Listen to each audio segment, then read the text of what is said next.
Hello guys, welcome back to my YouTube channel.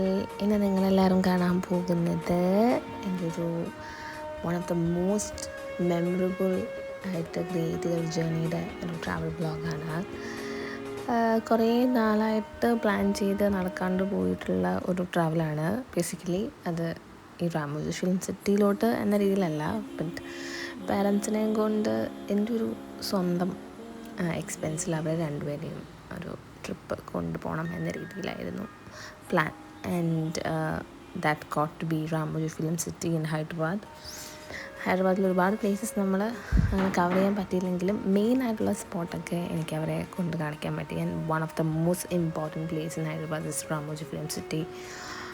Obviously that's a go to place for anyone mandatory. ഒരു landmark പ്രോപ്പർട്ടിയാണ് basically Ramoji film city എന്ന് പറയുന്നത്. ഒരുപാട് സ്ഥലത്ത് ഞാൻ കേട്ടിട്ടുള്ളതും അതുപോലെ പല യൂട്യൂബ് ചാനലിലും റെഫറൻസ് എടുത്ത് ഒന്ന് പോകണം എന്ന് ഡിസൈഡ് ചെയ്തൊരു സ്പോട്ടാണ് റാമോജി ഫിലിം സിറ്റി എന്ന് പറയുന്നത്.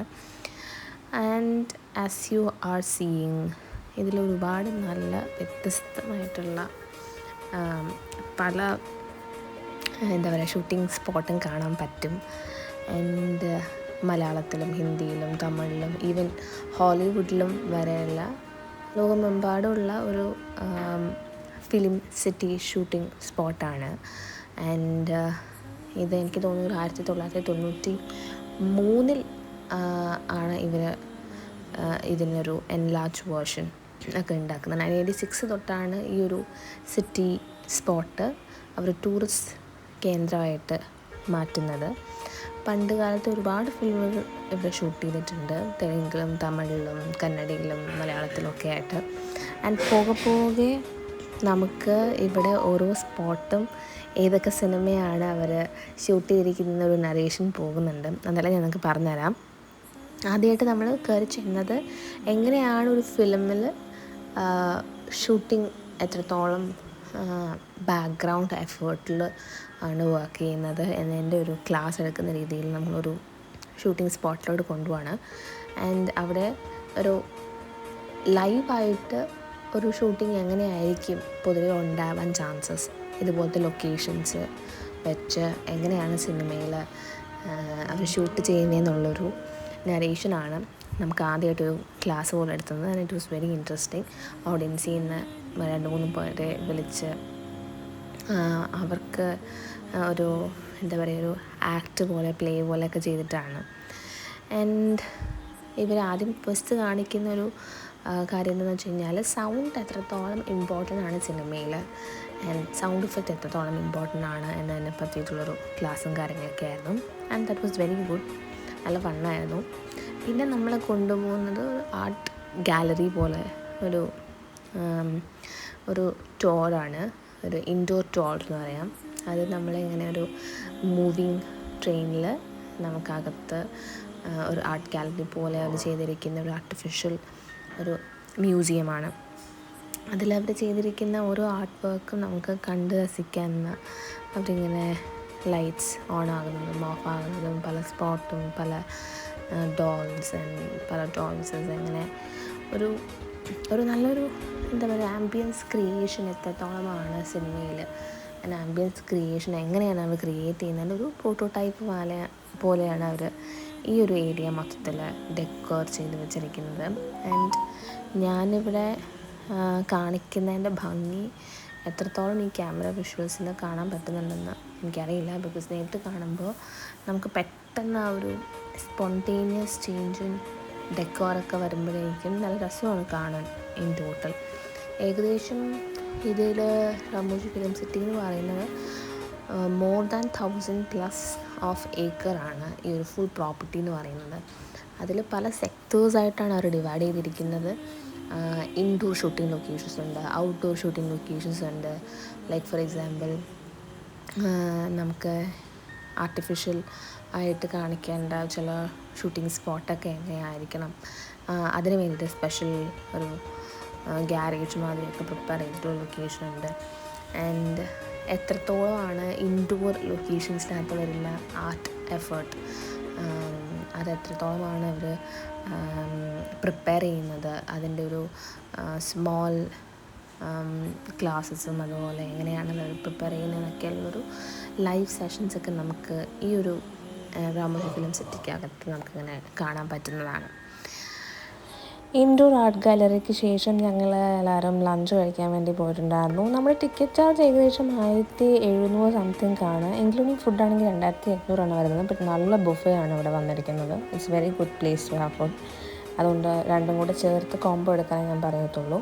ഇതാണ് ഇവിടെ കാണുന്ന ഒരു റെഡ് ബസ്. ഏകദേശം 70ഓളം ബസ് ആണ് ഇവിടെ ഉള്ളത്. ആ സിറ്റി ബസ്സിലാണ് നമ്മുടെ ഓരോ ഡിഫറെൻറ്റ് ഷൂട്ടിംഗ് ലൊക്കേഷനിലൂടെ നമ്മളിങ്ങനെ ട്രാൻസ്ഫർ ചെയ്യുന്നത്. ആദ്യം നമ്മൾ വന്ന ബസ്സാണ് ആ കാണുന്നത്. അത് ജസ്റ്റ് എൻട്രി ടിക്കറ്റിൽ നിന്ന് ഈ സിറ്റി സെൻറ്ററിനോട്ട് വരാൻ വേണ്ടിയിട്ടുള്ളൊരു ട്രാവൽ ബസ്സാണ്. പിന്നെ നമ്മൾ ക്യൂ എടുത്ത് ഇതുപോലത്തെ റെഡ് ബസ്സിലായിരിക്കും ട്രാവൽ ചെയ്യുന്നത്. ഞാൻ നേരത്തെ പറഞ്ഞ പോലെ ഒരു ഗിന്നസ് റെക്കോർഡ് ഈ ഒരു പെർട്ടിക്കുലർ സിറ്റി സ്പോട്ടിലുണ്ട്. ആൻഡ് ഒബ്വിയസ്ലി അത് കിട്ടിയില്ലെങ്കിൽ അത്ഭുതമുള്ളൂ. 1996 ഇതിലത്തെ ഏറ്റവും ലാർജസ്റ്റ് സിറ്റി സ്പോട്ട് വേൾഡിലെ തന്നെ സിറ്റി സ്പോട്ടായിട്ടാണ് കൺസിഡർ ചെയ്തിരിക്കുന്നത് ആ ഷൂട്ടിംഗ് ലൊക്കേഷന് വേണ്ടിയിട്ട്. ബട്ട് കറൻ്റ്ലി ഇതിപ്പോൾ ഒരു വേൾഡിലെ തേർഡ് ലാർജസ്റ്റ് ഷൂട്ടിംഗ് ലൊക്കേഷനാണ്. ഇപ്പോൾ ഇത് ഏഷ്യയിലെ ലാർജസ്റ്റ് ഷൂട്ടിംഗ് ലൊക്കേഷനായിട്ടാണ് കൺസിഡർ ചെയ്തിരിക്കുന്നത്. ഈ ഒരു ഏരിയ എന്ന് പറയുന്നത് പണ്ടത്തെ ഹിന്ദി ഫിലിംസ് എല്ലാം ഷൂട്ട് ചെയ്തിരിക്കുകയാണ്. എസ്പെഷ്യലി ഇന്ന് വന്ന ഉല്ലാല സോങ് ഷൂട്ട് ചെയ്തിരിക്കുന്ന സ്ഥലമാണ്. ഇതുപോലത്തെ ഓരോ ലൊക്കേഷനിലും നമ്മൾ ചെല്ലുമ്പോഴേക്കും ഏതൊക്കെ സിനിമാസാണ് ഷൂട്ട് ചെയ്തിരിക്കുന്നത് നമുക്ക് കാണാൻ പറ്റും. ഇപ്പോൾ ഈ പോകുന്നത് ഹിന്ദി ലൊക്കേഷനാണ്. Almost like north Indian films, especially Rajasthan, Jaipur, Bengal, ആ ഒരു മൂവി അറ്റ്മോസ്ഫിയർ ഫീൽ വരാൻ വേണ്ടിയിട്ടുള്ള ഒരു ഏരിയ ആണ് നമ്മൾ ഇപ്പോൾ പോകുന്ന റൂട്ട് എന്ന് പറയുന്നത്. ജോധ അക്ബർ അങ്ങനത്തെ മൊണാർക്കിക്കൽ കിങ് ഓറിയൻറ്റൽ ഫിലിംസിലൊക്കെ കാണുന്ന ഒരു ടോം ലൈക്ക് സ്ട്രക്ചർ ഫീലൊക്കെ കൊണ്ടുവരാനും ഗാർഡൻ ഫീൽ കൊണ്ടുവരാൻ വേണ്ടിയിട്ടുള്ളൊരു ഏരിയ ആണ് നമ്മളിപ്പോൾ കണ്ടുകൊണ്ടിരിക്കുന്നത്. And all these gardens are there in many films in Hindi. And നല്ല രസമാണ് എത്രത്തോളം അവർ മെയിൻറ്റെയിൻ ചെയ്തിരിക്കുന്നു for all these shooting thing എന്ന് പറയുന്നത്. നല്ല രസമുള്ളൊരു ഏരിയ ആണ്. ഈ ഒരു ടോംബ് എന്ന് പറയുന്നത് ക്രിഷ് മൂവിക്കകത്ത് ഒരു സ്പോട്ടാണ്. ആൻഡ് ഈ ഒരു വീട് കണ്ടാൽ നിങ്ങൾക്ക് മനസ്സിലാവും ചന്ദ്രമുഖി ഫിലിമിലൊക്കെ കാണുന്ന ഒരു വീടാണ്. ആൻഡ് പിന്നെ നമ്മൾ അങ്ങോട്ട് പോകുന്നത് ഈ താജ്മഹൽ, ഫേക്കായിട്ടുള്ള താജ്മഹൽ, ഹിന്ദി സ്ട്രീറ്റ്സ്, അതൊക്കെ ഈ ഒരു ഏരിയയിലാണ് കൂടുതലും കാണുന്നത്. എസ്പെഷ്യലി ആലിയ ഭട്ടിൻ്റെ റീസെൻ്റ്ലി ഇറങ്ങിയ ഫിലിം, അതിൻ്റെ ഒരു സ്ട്രീറ്റ് ഡാൻസൊക്കെ ഇവിടുത്തെ സ്പോട്ടിലാണ് അവർ കളിച്ചിരിക്കുന്നത് എന്നാണ് അവർ പറയുന്നത്. സോ ഈ ഒരു ഏരിയ എന്ന് പറയുന്നത് ഗംഗൂർബായ്, ആ ഫിലിമിന് വേണ്ടിയിട്ടുള്ള ഷൂട്ടിംഗ് ലൊക്കേഷനൊക്കെ ഈ ഒരു സ്ട്രീറ്റിലാണ് ചെയ്തിരിക്കുന്നത്. ആൻഡ് പല മോണ്യുമെൻറ്റ്സിൻ്റെ ആർട്ട് വർക്കും ഇതിനകത്ത് ചെയ്തിട്ടുണ്ട്. ആൻഡ് എസ്പെഷ്യലി ഇതെല്ലാം ഫേക്കായിട്ടുള്ളൊരു ടോം സ്ട്രക്ചേഴ്സാണ്. അത് ഒരു കുറച്ച് കഴിയുമ്പോഴേക്കും അത് മാറ്റും. ഇതെന്ന് പറയുന്നത് പണ്ടത്തെ മഹാഭാരതം ഫിലിം സെറ്റാണ്. ഹിന്ദിയിലൊക്കെ നമ്മൾ കണ്ടുകൊണ്ടിരുന്ന ഒരു മഹാഭാരതം ഫിലിം സെറ്റ്, രാമായണ ഫിലിം സെറ്റ്, ഇതെല്ലാം ഫേക്കായിട്ട് ഇവർ ക്രിയേറ്റ് ചെയ്തിരിക്കുന്ന അയോധ്യ, മധുരൈ, അങ്ങനത്തെ പണ്ടത്തെ ഡിവോഷണൽ ആയിട്ടുള്ള ഒരു ഫിലിമും സീരീൽസും ഒക്കെ ഷൂട്ട് ചെയ്തുകൊണ്ടിരുന്നത് ഈ ഒരു ഏരിയ ആണ്. അത് കാണുമ്പോഴാണ് ഇവിടെ പേരൻസ് പറയുന്നത്, ഈ ഒരു ഏരിയയിലുള്ള ഷൂട്ടൊക്കെ ടി വി കാണുമ്പോൾ പ്രാർത്ഥിച്ച് കാണുമായിരുന്നു എൻ്റെ അമ്മൂമ്മ പണ്ടൊക്കെ എന്നൊക്കെ. അപ്പോൾ എത്രയും ഫേക്കായിട്ടുള്ള റിയാലിറ്റീസിനെ അവർ എത്രത്തോളം എഫേർട്ട് എടുത്താണ് നമ്മളെ മുന്നിൽ പിക്ചറൈസ് ചെയ്യുന്നതെന്ന് കാണുമ്പോൾ തന്നെ ഒരു ഇറ്റ് ഈസ് എൻ അമ്യൂസ്മെൻറ്റ്. കാരണം ഹ്യൂമൻസ് ഇത്രയും ആർട്ടിൽ ഇൻവെസ്റ്റ് ചെയ്ത് അത് നമ്മളെ എൻ്റർടൈൻ ചെയ്യിക്കാൻ വേണ്ടിയിട്ടുള്ളൊരു രീതിയിലെടുക്കുന്ന എഫേർട്ട് എന്ന് പറയുന്നത് മെസ്മറൈസിങ് ആണ്. ഇറ്റ്സ് വെരി മച്ച് നല്ലൊരു എന്താ പറയുക, കണ്ണ് കാണുമ്പോൾ തന്നെ ഒരു കുളിർമ ആൻഡ് ഒരു നല്ല രസമാണ് നേരിട്ട് കാണുമ്പോൾ. നമ്മളത് പുച്ഛിച്ച് തള്ളിയാലും അവരെടുക്കുന്ന ഒരു ഹ്യൂമൻ എഫേർട്സ് എന്ന് പറയുന്നത് ബാക്ക്ഗ്രൗണ്ടിൽ it is very much appreciable.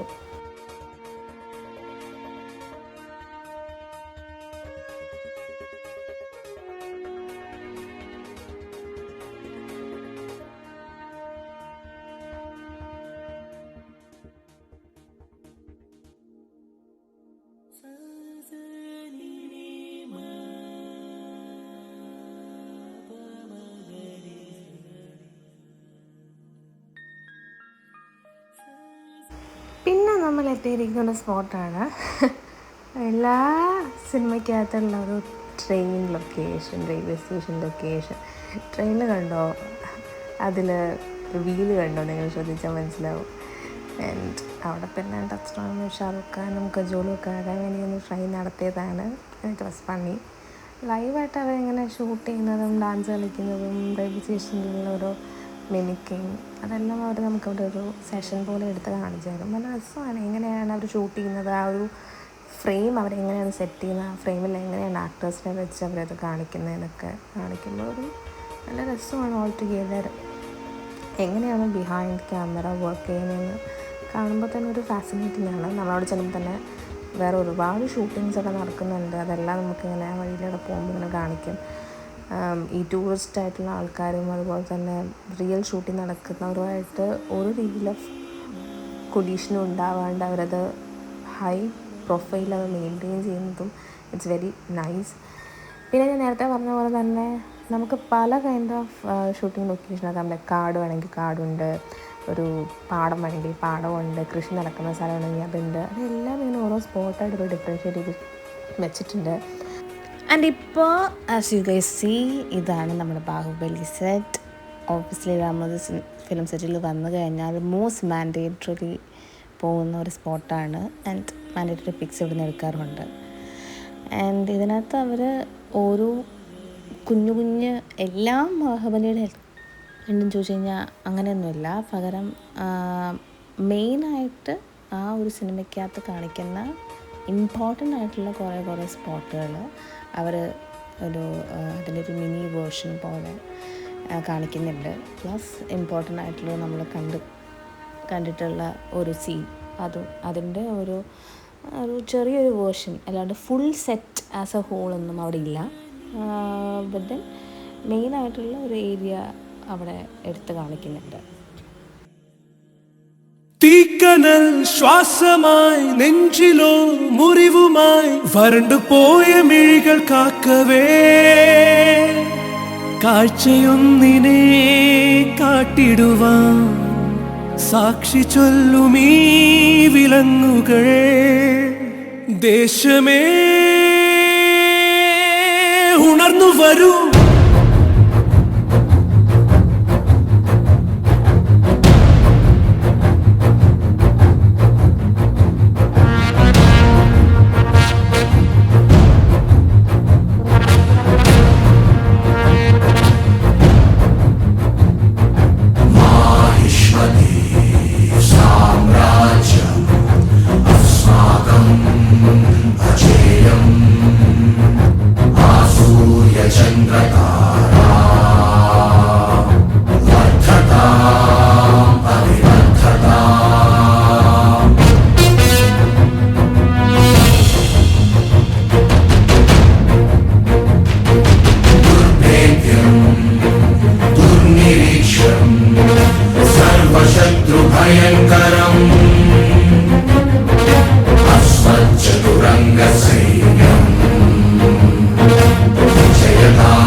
അത് കഴിഞ്ഞ് ഞങ്ങൾ അടുത്ത സ്പോട്ടിലോട്ട് കവർ ചെയ്യാൻ വേണ്ടിയിട്ട് വീണ്ടും ആ ഒരു റെഡ് ബസ്സിൽ കയറി യാത്രയായി.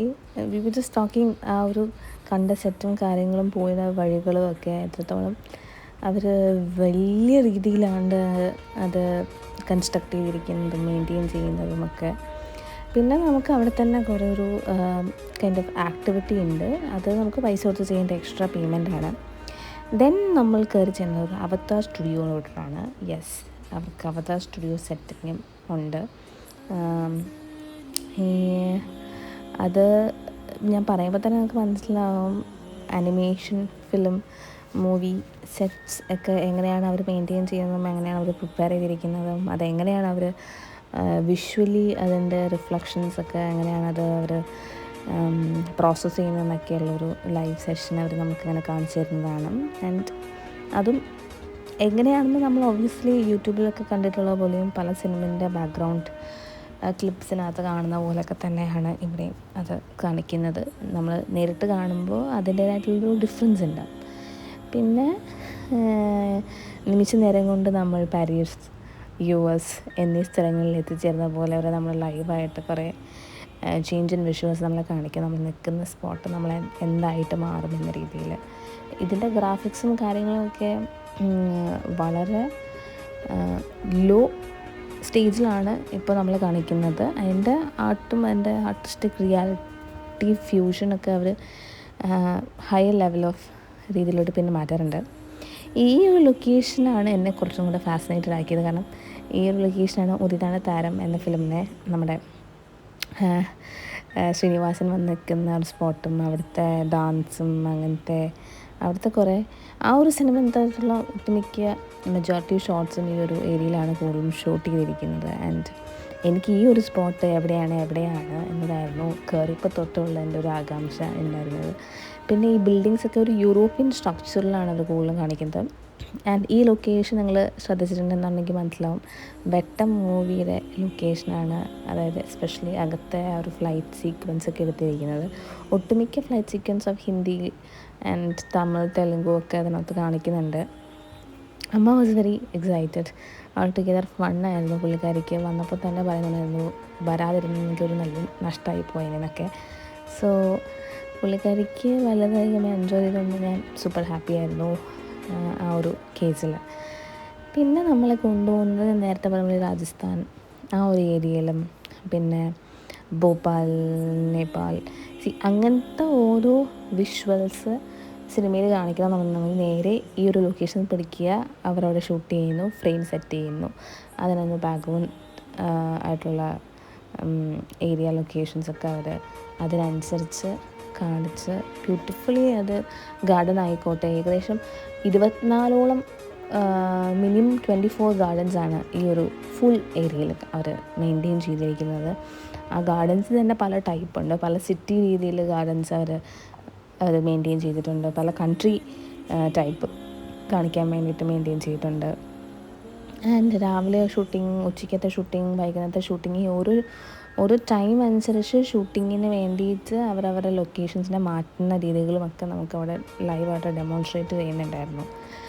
പിന്നെ ഏകദേശം നമ്മളൊരു ഈവനിങ് ആയി, 5 മണിയായി ഈ ഒരു ജയ്പൂർ രാജസ്ഥാൻ ഈ ഒരു ലൊക്കേഷനിലെത്താൻ. കാരണം അത്രയും സ്ഥലം കവർ ചെയ്ത് വരാൻ തന്നെ ഒരു ദിവസം തന്നെ ശരിക്കും പോരാ നടന്ന് കാണണമെങ്കിൽ തന്നെ. ഓരോ ലൊക്കേഷനകത്ത് കയറി ഇറങ്ങി നടന്ന് വീണ്ടും കയറി ഇറങ്ങി നടന്ന് കാണുമ്പോൾ തന്നെ നമ്മൾ ഏകദേശം മേലാണ്ടാവും. നേരത്തെ പറഞ്ഞ 1000 ഏക്കറോളം കിടക്കുന്ന ഈ ഒരു സ്ഥലത്ത് നടന്ന് കാണുക എന്ന് പറയുന്നത് ഒരു ദിവസം കൊണ്ട് ഇമ്പോസിബിൾ ആയിട്ടുള്ള കാര്യമാണ്. ആൻഡ് നമ്മൾ ചെന്ന് കാണുന്ന ഒരു ഏരിയയിൽ തന്നെ നമുക്ക് അകത്ത് എക്സ്പ്ലോർ ചെയ്യാൻ വേണ്ടിയിട്ട് കുറേ സ്റ്റെപ്പുകൾ നടന്ന് കയറണം എന്നൊക്കെ ഉണ്ട്. അപ്പോൾ അതൊക്കെ നമ്മൾ കുറേയൊക്കെ കട്ട് ചെയ്തിട്ടാണ് മിക്ക മേജർ സ്പോട്ടും നമ്മൾ കവർ ചെയ്ത് വരുന്നത്. ഈവൻ നമ്മൾ മലയാളം ദൃശ്യം മൂവിക്ക് വേണ്ടിയിട്ട് പോലും ഇവിടെ ലൊക്കേഷൻ സെറ്റ് ചെയ്തിട്ടുണ്ടായിരുന്നു എന്നാണ് അവർ പറഞ്ഞത്. ആൻഡ് ചൈന ടൗൺ അതും ഇവിടെയാണ് പല ഷോട്ട്സും ക്ലിപ്പിങ്സും ഒക്കെ ഷൂട്ട് ചെയ്ത് വെച്ചത്. ആൻഡ് ഈ ഒരു ഏരിയ ലെഫ്റ്റ് സൈഡിൽ കാണുന്നതും റൈറ്റ് സൈഡിൽ കാണുന്നതും നേരത്തെ പറഞ്ഞ പോലെ ഉലാല മൂവി, ഡർട്ടി പിക്ചർ, അതിനകത്തുള്ള മിക്ക സ്പോട്ടും ഇവിടെയാണ് ഷൂട്ട് ചെയ്തിരിക്കുന്നത്. പിന്നെ കീർത്തി സുരേഷിൻ്റെ റീസെൻ്റ്ലി അവാർഡ് കിട്ടിയ ഫിലിമൊക്കെ ഇവിടെ ഷൂട്ട് ചെയ്തിട്ടുണ്ടെന്നൊക്കെ അവർ പറയുന്നുണ്ടായിരുന്നു. ഏകദേശം ഒരു 5 ആകാറാകുന്ന ഒരു ടൈം ആയപ്പോഴേക്കും last show of the city, film സിറ്റിക്കകത്ത് കാണുന്ന ഒരു ഫൈറ്റ് സീക്വൻസ് ആണ്. അതെന്ന് വെച്ചാൽ ലൈവായിട്ട് എങ്ങനെയാണ് ഒരു ഫൈറ്റ് സീക്വൻസ് ഷൂട്ട് ചെയ്യുന്നത്, ആ ഷൂട്ട് ചെയ്യുന്നതിൻ്റെ ഒരു ഡെമോൺസ്ട്രേഷൻ പർപ്പസിലൊരു ആക്ട് നമുക്കൊരു ലാസ്റ്റ് ഷോ 5:30 5 മണിക്കും 5:30 ഇടയിലായിട്ടാണ്. അപ്പോൾ അത് നമ്മൾ അവിടെ കണ്ടു. നല്ല ഫണ്ണി ആയിട്ടും നല്ല രീതിയിൽ അവരത് പ്ലേ ചെയ്യുന്നുണ്ടായിരുന്നു. പല ക്യാരക്ടേഴ്സായിട്ട് അവർ ഫണ്ണി രൂപത്തിൽ ഫൈറ്റ് ചെയ്യുന്നതും റിയൽ രൂപത്തിൽ ഫൈറ്റ് ചെയ്യുന്നതും, ഗൺ ഷോട്ട് ഫൈറ്റിങ്, പിന്നെ ഫാളിങ് ഡൗൺ, അങ്ങനത്തെ കരാട്ട, അങ്ങനത്തെ കുറേ സീക്വൻസിൽ ആർട്ടിസ്റ്റുകൾ വന്ന് പെർഫോം ചെയ്യുന്ന കാണുന്നത് തന്നെ നല്ല ഭംഗിയായിരുന്നു. നല്ല രീതിയിൽ കൊറിയോഗ്രാഫ് ചെയ്തത് ഫൈറ്റ് സീക്വൻസൊക്കെ. ആൻഡ് അവരുടെ ആക്ടിങ് അതൊരു പ്ലേ ജസ്റ്റ് ഒരു ഡ്രാമ പ്ലേ ആണെങ്കിൽ കൂടിയും അവർ അത്രയും എഫേർട്ട് എടുത്ത് ചെയ്യുന്നത് കാണുമ്പോൾ തന്നെ നല്ല നല്ല രസമാണ് അവിടുത്തെ ആൾക്കാരത് ചെയ്യുന്നത് കാണാനും. അങ്ങനെയും ആൾക്കാരിവിടെ വർക്ക് ചെയ്യുന്നുണ്ട് എന്ന് കാണുമ്പോൾ തന്നെ എത്രയും ഓഡിയൻസ് വേണ്ടിയിട്ട് അത് പെർഫോം ചെയ്യുന്നത് കാണുമ്പോൾ തന്നെ അത് നല്ല രസമാണ്. ഓൾ ടുഗെദർ നല്ല രസമായിരുന്നു ആ ഒരു എനർജി ലൈവായിട്ടുള്ള ഷോ അങ്ങനെ ഓർണമെൻറ്റ് കാണാൻ. പിന്നെ നമുക്കിവിടെ ഭയങ്കര ആയിട്ട് ഒരു ആഡ് ഓൺ അഡീഷണലായിട്ട് നമുക്ക് തോന്നിയൊരു കാര്യം എന്താണെന്ന് വെച്ച് കഴിഞ്ഞാൽ ഇവിടെ ഒരു കാർണിവൽ നടക്കുന്നുണ്ട്. ഒരു ന്യൂ ഇയർ പ്രമാണിച്ച് അവർ ചെയ്യുന്ന ഒരു കാർണിവലാണ്. ഡിസംബർ 20th തൊട്ട് ജനുവരി 10 or 15 വരെയാണ് ഇവർ കാർണിവൽ ഫംഗ്ഷൻ വെച്ചിരിക്കുന്നത്. ഒരു നൈറ്റ് ഷോ അവർ പല ലാംഗ്വേജസിലെ ഒരു DJ കൈൻഡ് ഓഫ് മ്യൂസിക്കൊക്കെ ഇട്ട് ഒരു ലൈറ്റ് ഷോ പോലെ അവർ കാണിക്കുന്നുണ്ട്. അതുകൂടാണ്ട് ഒരു ട്രാവലറിനെ ഭയങ്കരമായിട്ട് ഡെക്കറേറ്റ് ചെയ്ത് ആ ഡെക്കറേഷൻസ് പല ഒരു വേഴ്സറ്റാലിറ്റി ഇതിൽ കൊണ്ടുവന്ന് അവിടെ കുറേ ആൾക്കാർ പെർഫോം ചെയ്യുന്നതും ഡാൻസ് ചെയ്യുന്നതും ലൈവ് ഡാൻസിങ് പെർഫോമൻസും ഒക്കെ ഒരു ക്രൗഡ്, ഇത്രയും വലിയ ക്രൗഡിനെ ഹാപ്പി ആക്കാനും ഷിയർഫുൾ ആക്കാനും വേണ്ടിയിട്ട് അവർ ചെയ്യുന്നുണ്ട്. അതൊരു ഡാൻസ് മിമിക് മോണോ ആക്റ്റും അതുപോലെ തന്നെ ഗ്രൂപ്പ് ആക്റ്റുമായിട്ട് നമുക്കിവിടെ കാണാൻ പറ്റുന്നുണ്ടായിരുന്നു. Which was more fun and അതൊരു ആഡ് ഓൺ തിങ് ആണ്. അത് എല്ലാ തവണയും പോകുന്നവർക്കത് കിട്ടില്ല. ഒരു കാർണിവൽ അവർ സ്പെഷ്യലി ന്യൂ ഇയർ ക്രിസ്മസിന് വേണ്ടിയിട്ട് അവർ പെർഫോമൻസ് വരുന്ന ഓഡിയൻസിന് വേണ്ടിയിട്ട് ഒരു ഇനാക്ട് ചെയ്യുന്നൊരു സംഭവമാണ്. ആൻഡ് നല്ല രസമാണ് അതും. അത്രയും ആൾക്കാർ അവിടെ വന്നിട്ടുള്ള അന്നത്തെ ദിവസം വന്നിട്ടുള്ള എല്ലാ ആൾക്കാരും അവിടെ സിറ്റ് ബാക്ക് ചെയ്ത് എൻജോയ് ചെയ്യുന്നത് കാണുന്നതും that was all good all together.